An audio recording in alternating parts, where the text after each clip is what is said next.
If you are in the market to buy a new TV, then Samsung is one of the best brands to buy. In today's tech video, we're going to do a review of the Samsung OLED S95F.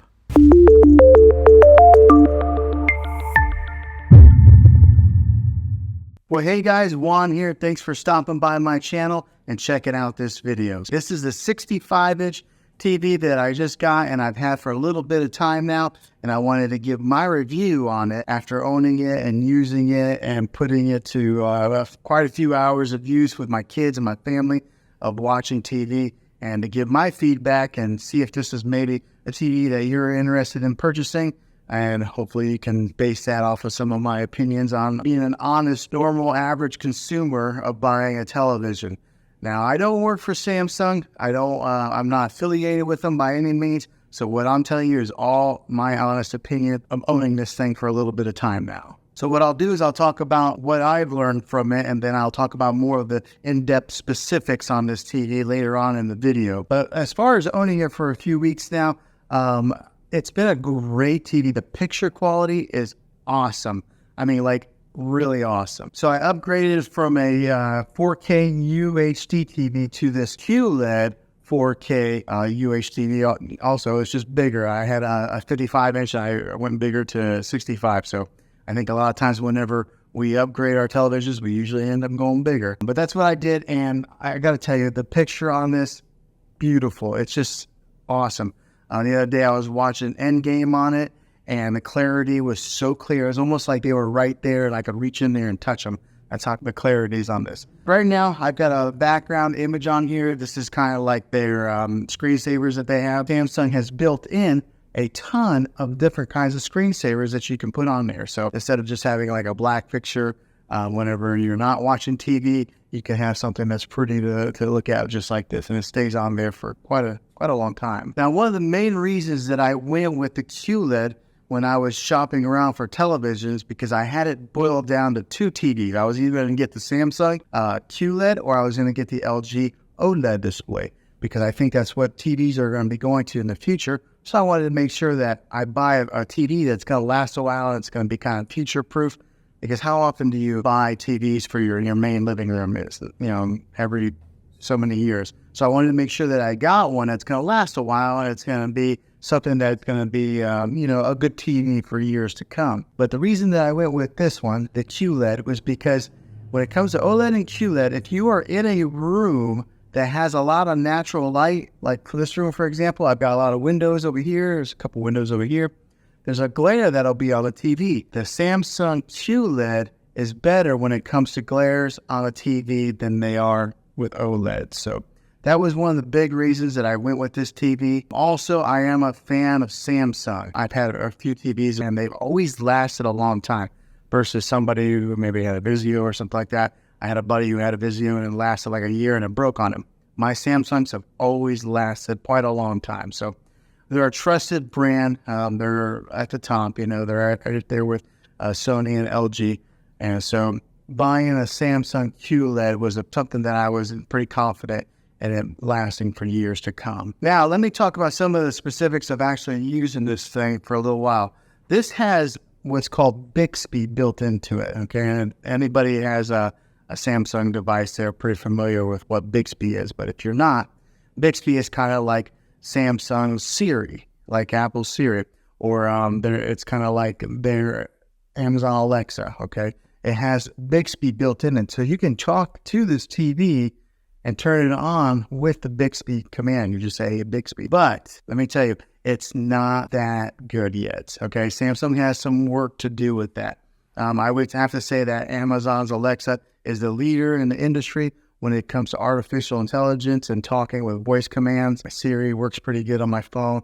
Maybe not as good as Alexa, but these guys are last in line. I don't know. For some reason, it doesn't understand my voice very well. I sometimes got to yell it. But it does have that capability to have that voice command in your TV. So talk about living in the future. We're like in the Jetsons age, or Back to the Future too, if you're a fan of those movies like I am. Now, the other thing that I experienced that was kind of a con is that there was a time that I turned off the TV completely. And I was in the kitchen area and I was kind of cleaning, and then all of a sudden the TV just came back on. How creepy is that? But I'm sure it was because of that Bixby built in there that it turned it on, so it's almost like having poltergeist TV inside your house. So that was kind of weird. It's only done that twice to me. In the middle of the night, the TV came on one time. So in the good length of time that we've owned this TV, that's happened. So that's the con on it. But the pros outweigh the cons on this TV. It is such a great TV. The clarity, the picture on it is just amazing. So let's take a look at it a little bit. So the remote on this thing looks like this. Okay, so it's a pretty narrow remote. There's not a whole lot of buttons on there, so it's not real daunting. Sometimes you can get a remote that's got so many different buttons on there that you don't really know what to do with, but this is what the remote looks like, and it's kind of shaped like this. So it's almost a little bit narrow to lose into your couch or your recliner, but keep an eye on this bad boy. Now, the great thing with this, it is a smart TV, so it does have its own smart capabilities that are built right into the TV. You don't have to go out and buy an external stick to put in there, another like a Roku device or a Fire Stick or anything like that. Samsung has their own smart technology built into the TV. So when you hit the home button, just like this, it brings up all the different options of apps that you can download on there. And with this being one of the newest TVs on the market, one of the best TVs out on the market, it's got every app that you can pretty much think of. So it's got even Apple TV, which sometimes it's not available on all TVs, but this has Apple TV. It's got your Disney Plus, your Hulu, your Netflix, which are built in. And then also on the remote, it's actually got Netflix right here. It's got Prime Video and Hulu as quick shortcuts that you can press and it'll automatically launch those apps. And along with having all the different apps that you can download, it does have its own like TV platform. So we'll go right here, this little icon. So right there's Disney Plus, Spectrum. That little icon there is kind of like their own built-in platform, and it's got free movies on there also. It's got movies that you can buy. I haven't used it too much because I've always just used our Netflix or our Disney Plus, but it does have that capability in case you buy it and you don't have a subscription to Netflix, Hulu, or any of the other ones. You can watch free movies on their built-in platform. And like I mentioned previously in the video, it's got its ambient mode, so it's got all these different options to select different screensavers on there. So we'll go to the ambient mode screen on this right now. Okay, so it's loading, and then on here on the bottom, it's got different kinds of features. It's got like My Album, so maybe if you wanted to upload your own pictures to the Samsung platform, you could have your own pictures displayed on here. It's got like artwork. It's got like different kinds of contemporary type of artwork. So it's got so many different features on there. But I kind of like the landscape view, so I kept that on there for a little while. Every once in a while, I'll change it up. And if you are in the whole smart things platform with the Samsung, it is built right into this TV to where you can control some of your other devices that are in that smart things hub.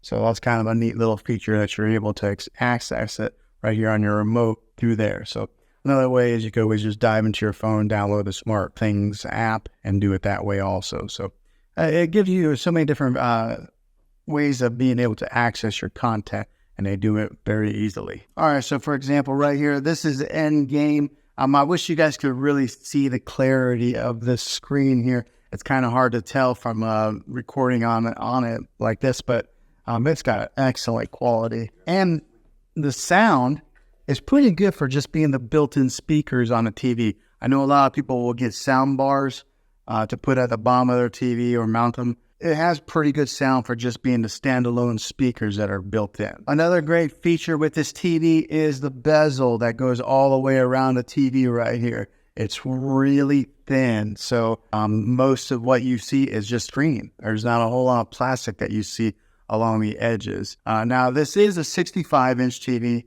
That's what it's advertised at, but I want to put a tape measure on it so that way you guys can see exactly what the exact measurement is of screen real estate that you get. So whenever they say the inches of a TV, you always measure from angle to angle like that. You don't measure across or down. So we're going to put a tape measure on us to see what it measures out to be. All right, so I got a tape measure here. Let's measure it. Okay, so the actual measurement comes to be about 65 3/8. So that's they actually give you 3/8 of an inch extra, so that's pretty good. That's what that measures, the actual measurement of screen real estate on this TV. Now, so that's some of the specifics of being an honest user, Probably a lot of people who are going to watch this video are not really ones that need to dive so much into the technical part of the television. They just want to know some of the main user specifics. So that's what I've experienced so far. All right, so hopefully this helped you out in deciding if this was a TV for you. If it is, make sure you throw a thumbs up on this video if you enjoyed it,